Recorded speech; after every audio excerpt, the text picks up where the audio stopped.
Hey, what's going on, everyone? Welcome back to the channel. Today we're talking about something a bunch of you have probably already noticed if you've been anywhere near Team Fortress 2 this week, the new Halloween update that just dropped. Yeah, the Scream Fortress event is officially here for 2025, and honestly, it's shaping up to be one of the more exciting ones we've had in a while.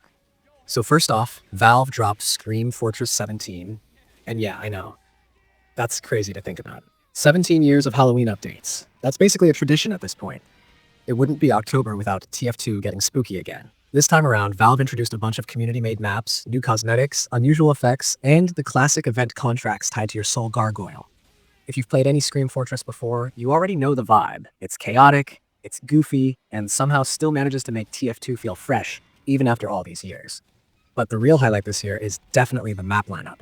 We got new community creations like Cowerhouse, Dusker, Afterlife, Devilcross, and Marshlands. Each one brings a different flavor of Halloween insanity. Cowerhouse has this eerie industrial design with dark hallways and glowing pumpkins that make it feel both spooky and tactical at the same time. Dusker goes full autumn aesthetic with fog, lighting effects, and some really cool vantage points for snipers. Afterlife, though, that's probably the most unique one this time around. It's an arena map with this whole ghostly vibe and a mechanic that actually caused some early issues when the event first went live. Turns out there was a bug where rounds wouldn't end properly, which led to some hilarious but frustrating endless matches. Thankfully, Valve swooped in with that October 10th patch to fix it. And that's one thing people sometimes overlook. These Halloween updates aren't just about goofy cosmetics and pumpkin bombs. They actually give the community mapmakers a spotlight, which is one of the reasons TF2 still has life after all these years. Valve might not drop massive content packs every few months like some newer games, but these seasonal events always feel like a celebration of what TF2 is really about, the community. Speaking of community maps, Marshlands and Devilcross are both solid additions too. Marshlands in particular got a lot of attention for being a capture the flag style map with some fun Halloween twists. But if you played it right when the update hit, you probably noticed something. It had way too many pumpkin bombs scattered around. Like, it was almost impossible to make it across the map without triggering one. And if you're running around as a scout, you'd explode more often than you'd actually land a shot. That got fixed in the hotfix update the next day, along with a bunch of other little balance tweaks. Valve removed some pumpkin bombs, changed the trigger pushes, and even adjusted respawn times to make matches flow smoother. That's kind of what the October 10th update was about, tightening up the experience. Dusker got fixes for lighting, fog, some weird displacement seams, and even a spot where players could build sentries in a death pit. Yeah, someone discovered that right away, of course. TF2 players always find the weirdest exploits in record time. Arena Afterlife had that endless round bug like I mentioned, and Valve also adjusted announcer lines that weren't triggering correctly. Small things, but it's the kind of polish that keeps Scream Fortress feeling playable across the entire month instead of buggy chaos. Now, beyond the maps, the cosmetic side of this update is always where TF2 players lose their minds. The new Spectral Stash case came out, bringing in a fresh wave of community-made cosmetics. Every year, the Halloween cosmetics get a little more creative, and this time's no exception. You've got some designs that look straight out of classic horror films, others that lean into the more cartoonish TF2 humor. And of course, there are new unusual effects, which is the part traders and collectors go nuts for. Sparkly, ghostly, glowy, all the effects that make you want to open just one more case. But Valve didn't stop there. The patch on October 10th also fixed a handful of issues with older cosmetics. The one-man convoy had a missing style option, which they've now added back. The pyromantic plumage was clipping badly with certain loadouts, so they fixed that too. And the fused plates cosmetic got its backpack icon updated. Even a cosmetic rename snuck in. The feathered villain is now officially called the Feathered Foe. It's a small detail, but these kinds of name changes usually come from either community feedback or minor trademark adjustments. It's cool to see Valve still paying attention to that level of detail though, because TF2's cosmetic ecosystem is one of the game's biggest draws. The fact that people can still create and submit workshop items that end up officially added to the game is what keeps things so lively. You can tell Valve is trying to keep that relationship healthy. What's kind of interesting about this year's Halloween event is that it arrived during a period where the TF2 community had been really vocal about wanting more consistent updates again.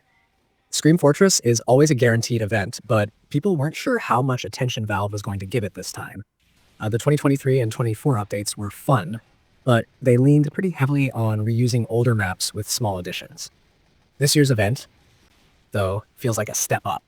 Not only do we have several new community maps, the post-launch patchwork shows Valve's actually watching feedback closely, patching things quickly, and maintaining communication. And that's been reflected in the player count too. Right after the October 9th launch, the concurrent player numbers spiked, peaking around the same levels we usually see during summer events.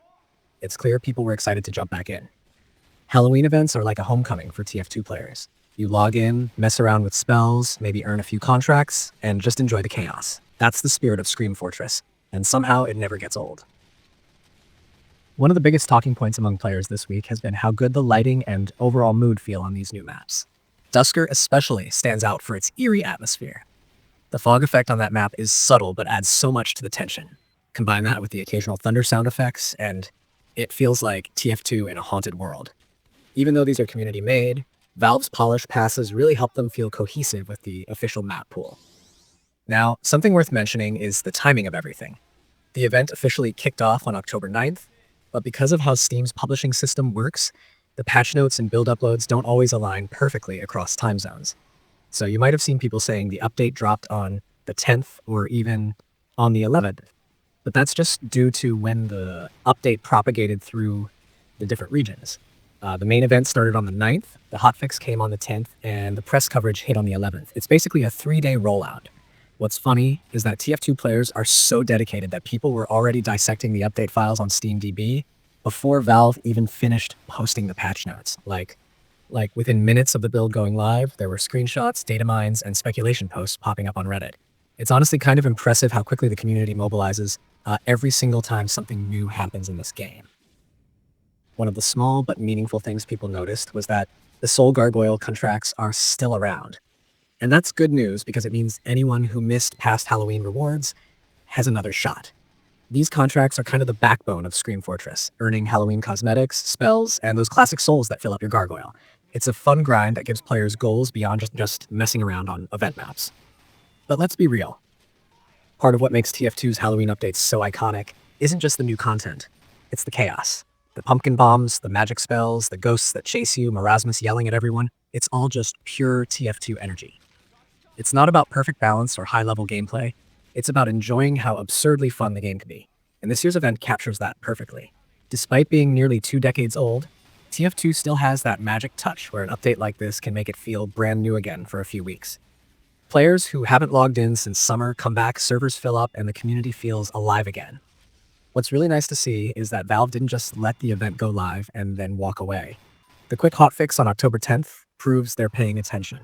It's easy to underestimate how much that matters, but it really shows they care about keeping the experience smooth for players.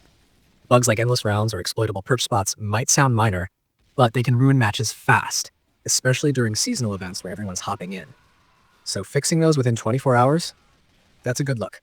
By the time October 11th rolled around, most of the coverage online was positive. Community reviewers and content creators have been calling this one of the better Halloween events we've had in recent years, especially because of the polish and the variety of maps. Some people have even said that this year's lineup could easily become permanent map pool material, and honestly, it's hard to disagree. You can tell that a lot of love went into this update, from both the community creators and Valve's side. And that's really the story here. TF2's longevity doesn't come from endless new game modes or flashy modern reworks. It survives because Valve still knows how to collaborate with its community and celebrate what makes the game special. Scream Fortress 17 is another reminder of that, so if you haven't checked it out yet, now's the perfect time. Hop into some casual matches, mess around with the new maps, and just enjoy that Halloween chaos. Maybe you'll get lucky with a cool new unusual effect, or maybe you'll just get blown up by a pumpkin bomb 5 seconds after spawning. Either way, that's the true TF2 Halloween experience. And who knows, maybe this renewed attention will lead to even more frequent events or another big community update down the line.